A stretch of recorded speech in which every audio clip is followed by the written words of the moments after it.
गीता अध्याय 15 के श्लोक 16-17 में 3 प्रभु बताए हैं। ये 3 प्रभु कौन हैं? किस प्रभु की शरण में जाने के पश्चात जन्म और मरण समाप्त हो सकता है? 3 प्रभुओं में सबसे उत्तम परमात्मा कौन है? कैसा है? उसका क्या नाम है? इन सभी गूढ़ रहस्यों को जानने के लिए अवश्य सुनिए जगत गुरु तत्वदर्शी संत रामपाल जी महाराज के अमृत वचन। शब्द से न सतगुरु की पहचान पाया अटल सुहाग रे। शब्द न सतगुरु की पहचान पाया अटल सुहाग। नित्यानंद महबूब गुमानी परगट पूर्ण वाग, परगट पूर्ण वाग रे। और बात तेरा काम न आवे तू संता शरण रे। के सोए गफलत में बंदे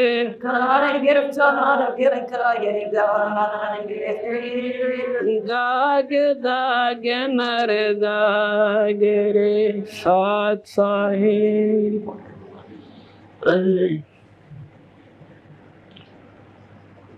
अभी आपने सुना कि सत्संग में आनते जीवन शोधी आती है, जानकारी होती है, बस जल्दी लाइसेंस देर नहीं करें।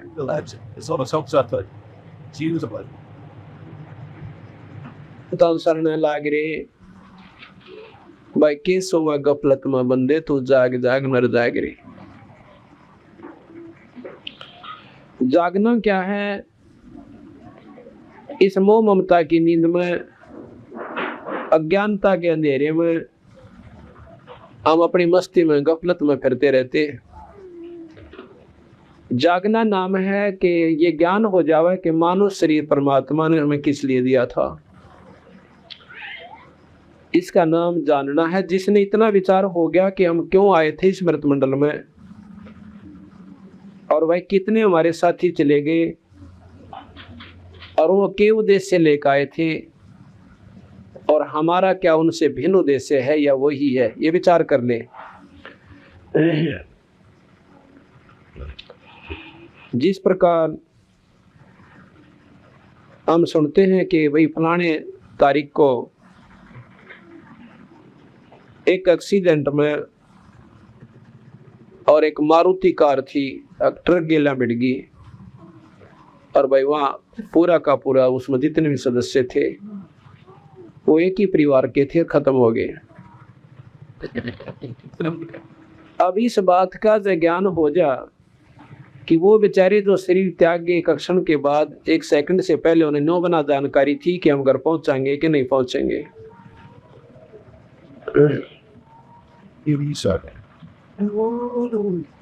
और वो बेचारे बहुत दूर तक की उम्मीद लाए बैठे थे कि घर जाकर न्यू करेंगे, क्योंकि कार तो इसलिए ली जाती है कि जल्दी काम हो और जल्दी घर पर पहुंचे। लेकिन उन बेचारा नो भी ना ज्ञान था कि हम घर पहुंचेंगे कि नहीं पहुंचेंगे। शरीर छोड़ के चले गए।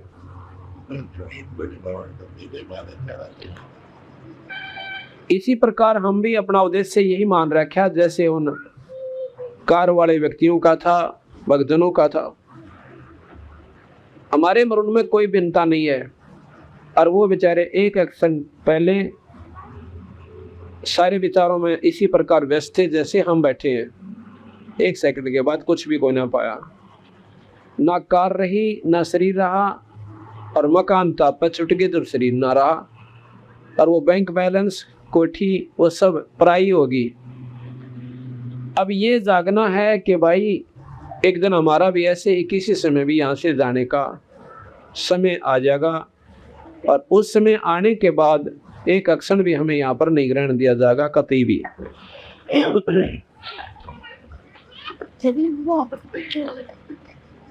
अब इसमें सुना आपने कि इस तन सरा में जीव मुसाफिर करता रहे दिमाग रे, भाई रात बसेरा कर ले डेरा, तू चले सवेरा त्याग रे। ये जो तन है ये एक सराय है, और इस सराय के अंदर जितना हमने किराया वहां भगवान के दरबार में जमा करवा रखा है, उसके अनुसार उन्होंने अपनी कैलकुलेशन करके, अपनी सारी गणना करके हमें आने से पहले वापस जाने का समय उसी समय निर्धारित कर दिया था। अब देख ले भाई, इतना तेरा समय है और इतने बज के इतने समय पर फलाने दिन तो वापस आना है। इससे पहले जो तेरे तो बने अपनी निठ का कमाई कर लेना, क्योंकि वहां पर उद्देश्य मनुष्य जन्म का केवल यही बताया जाता है कि अभी भगवान भजन तस्वाया और फालतू काम मत करना। फालतू काम कैसे? बीड़ी, शराब, मांस, तमाकू, निंदा, चुगली, लड़ाई झगड़ा, मुकदमे, और साथ में आवश्यकता से ज्यादा धन भी मत संचित करना, वो तेरे लिए जान का झाड़ बनेगा आखिर में। कबीर साहब कहते हैं, जिस बन में करीला की नी अब दाजत है बन सोए। अब जब ये अंत समय इसका आवश्य है तो उस समय इसने सारी जदाद वो कारण को ठीक घोड़े न्यो के न्यो बंदे दिखे से और अकेले को जाना दिखे।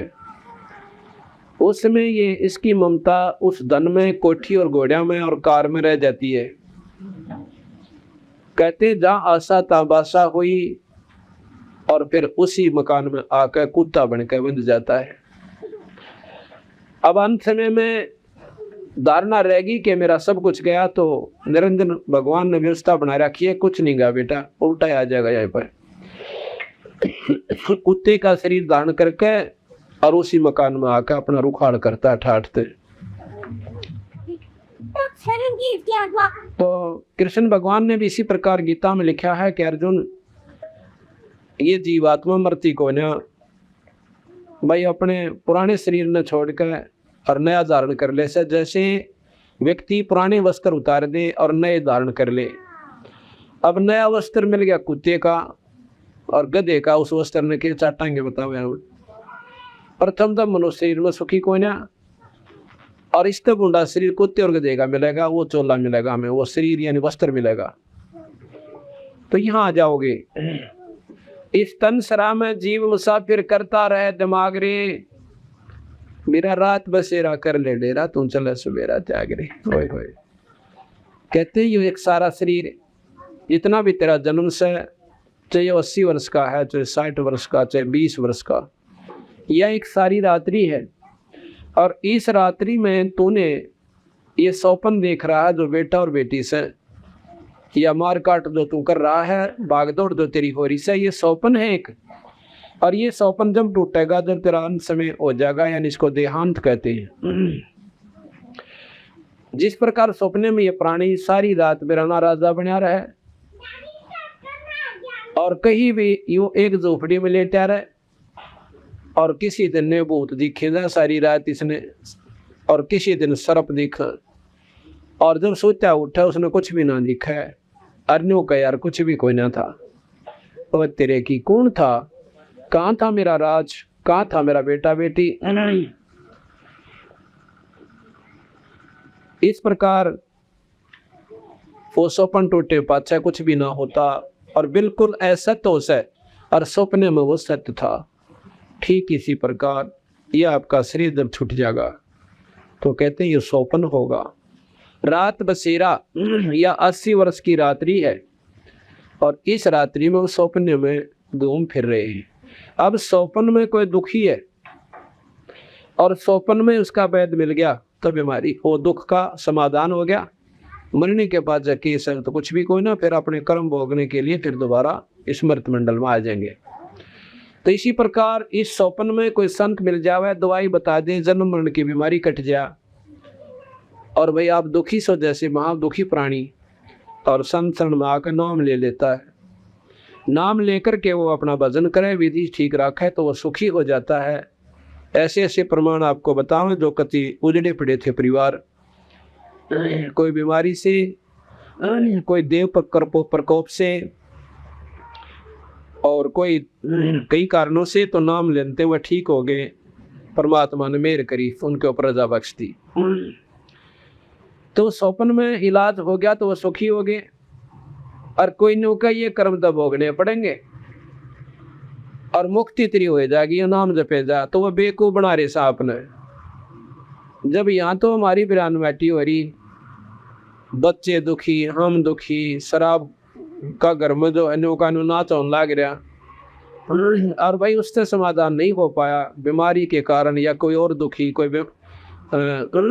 पैसे का अभाव, ये दुख के कारण है। अगर यही नहीं मिटे तो आगे जाकर कोई ना मिटे। तो इसलिए महाराज कहते हैं कि इस तन सरा में जीव मुसाफिर करता रहे दिमाग रे, भाई रात बसेरा कर ले डेरा, तू चले सुबेरा त्याग।